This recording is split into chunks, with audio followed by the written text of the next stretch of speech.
Hello, Your Honor. Good morning, sir. You're Bradford Josie? Yes, ma'am. And will your client waive the formal reading of the indictment? Yes, Your Honor. Mr. Josie, in cause number 25 DCCR 1062, you're charged with the state jail felony offense of burglary of a building, and that's from July 5th of 2025. And how do you plead to that charge? I do plead guilty. Are you pleading guilty freely and voluntarily?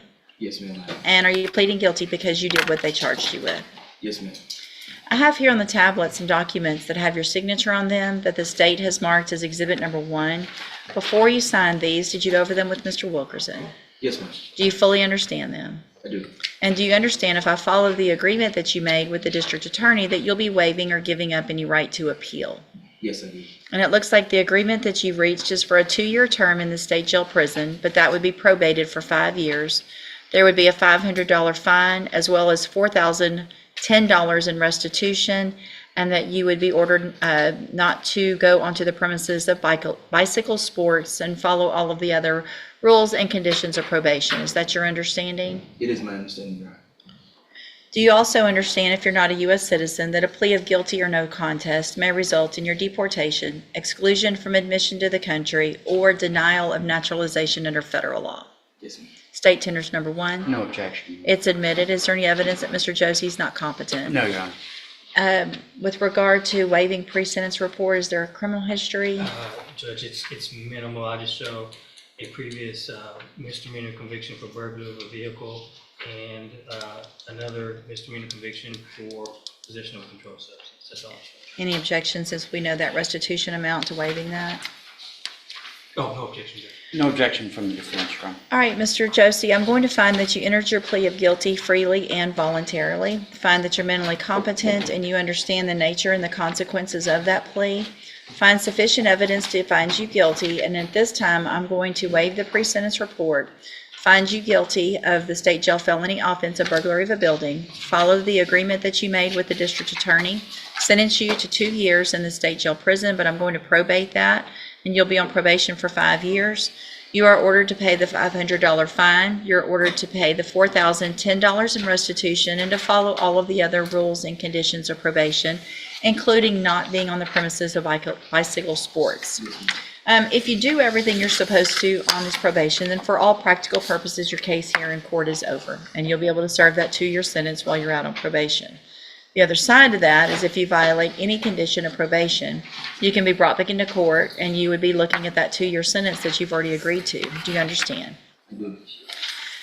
I'm handing you the trial court certification that shows this was an agreement that I followed, and so you've waived your right to appeal.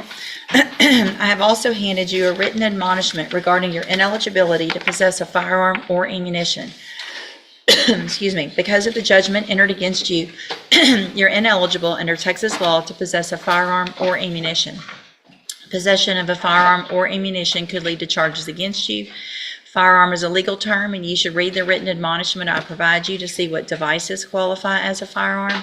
If you have questions about the laws that make you ineligible to possess a firearm or ammunition, or about how long that lasts, you can talk with Mr. Wilkerson. Now, $4,010 is a lot of money to pay back. 5 years might seem like a long time, but it's not. It's very important to me that you start making payments on that immediately. And I do want that paid before the fine for probation. And so what can happen is, a lot of people think, well, I'll wait for my tax refund, or I'll, sell this later and pay. It doesn't work that way. You need to make payments, even if they're small, every single month, because that'll all add up. Yes, What can happen is, you can do everything else right on your probation, and at the end of your probation period, if you haven't paid that back, and I find that you could have paid it back, you could still then get revoked and go to prison for 2 years. You understand? yes, ma'am. All right, good luck to you, sir. You can go back with the bailiff. Thank you. I will. And just like that, another courtroom door closes, but the consequences don't. A guilty plea, a probation deal, and a second chance all handed out in minutes. But one violation could bring that full 2-year sentence crashing back. The question is, does freedom really start here? Or is it just delayed punishment waiting to happen? On Mr. Boyd? On board, yes, ma'am. Okay. Is it It's a a? rejection. Okay.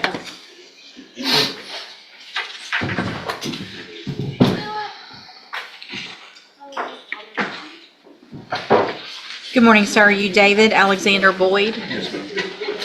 And Mr. Boyd, in cause number 25, DCCR 0720, you're charged with a third-degree felony offense of deadly conduct, discharging a firearm from March 20th of 2025.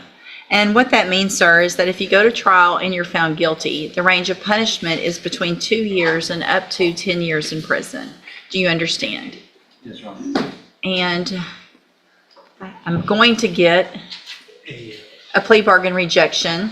What is the offer? The state's offering 10 years, probated for 10 years with a $2,500 fine, standard conditions and no contact with a couple of complainants, as well as stay away from the Little Woodrow's establishment. Sir, Yes. spit whatever is in your mouth out in that trash can over there.